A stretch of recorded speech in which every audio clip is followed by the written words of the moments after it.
most radical man ever. A friend of mine called me up, said, let's go see a movie. And I realized I've seen everything that's supposedly good.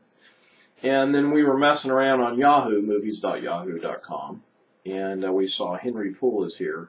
I really didn't want to see this film, but didn't have anything better to do. And she said it was something about faith. So I was checking here, and this movie, it hadn't really made any money. I mean, I was like, wow, okay. Well, maybe it's getting a bad rap because it's on faith. Movies like that don't ever seem to do well. So, anyway, we went to go see it. Now, some of the actors in here, it's directed by Mark Pellington. Let's go with the actors here. There's Luke Wilson. He does an okay job, but he's really handed kind of a part where you can't fall in love with his character. He plays like a dejected loser, leading role. But anyway, that's the part he's stuck with. Radha Mitchell, if you remember, I remember her from The Wife in the movie Man on Fire. Now, that was an excellent film, but we're not reviewing that one. Adriana Barraza, now she is so believable in this film, I don't think she's acting. I really think she's just being herself. George Lopez, he has a small part. He plays a priest.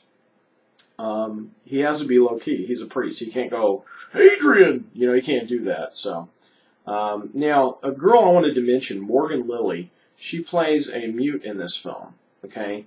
But that's not the last we're going to see of her. She does a really good job. Now, the plot basically is, what is the plot? Henry Poole, his doctor tells him that he has this fatal disease, so he decides to move back into his old neighborhood. He's basically just going to drink himself to death, is what it looks like. And anyway, he meets a person, and in this film, they have to do some, I guess, stucco. They have to do something about the wall, and there becomes this stain. The stain comes out on the wall, and that is where the movie comes from. Now, I'm not going to spill any more beans because I'll be giving away too much of the plot, so I don't want to spoil it too much for you.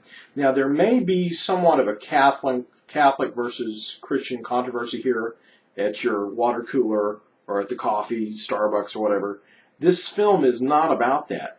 Don't worry about Protestantism, Catholicism, or Christianity in this film because this film examines faith. That's what it does. It examines faith. It's a pretty good job on examining faith, by the way. Don't get too caught up in whether it's scripturally accurate, because if you do, you're gonna miss the point. I mean, what are Christians doing at the movies anyway? We're not supposed to be in the world. So I rest my case there. Don't get hung up on the scriptures.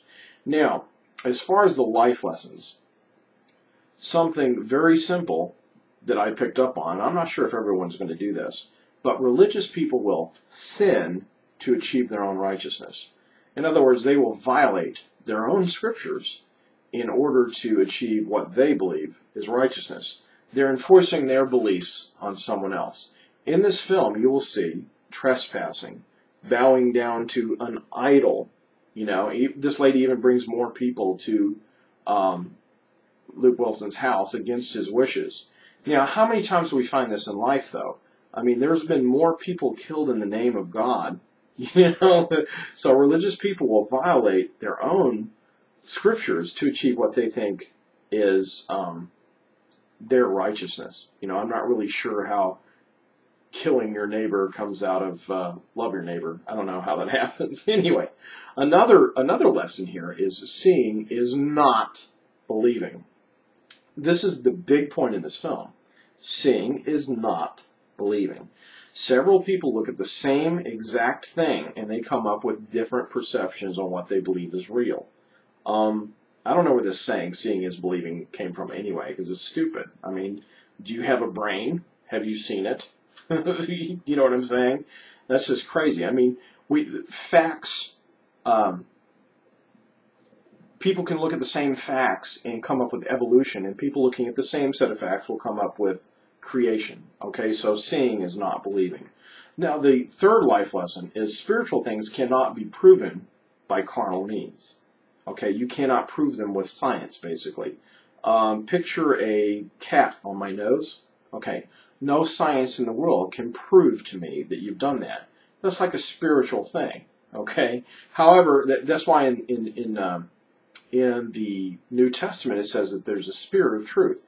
You look at the same facts, but there's only one truth that can be verified by the facts. That's why truth is the spirit in the New Testament.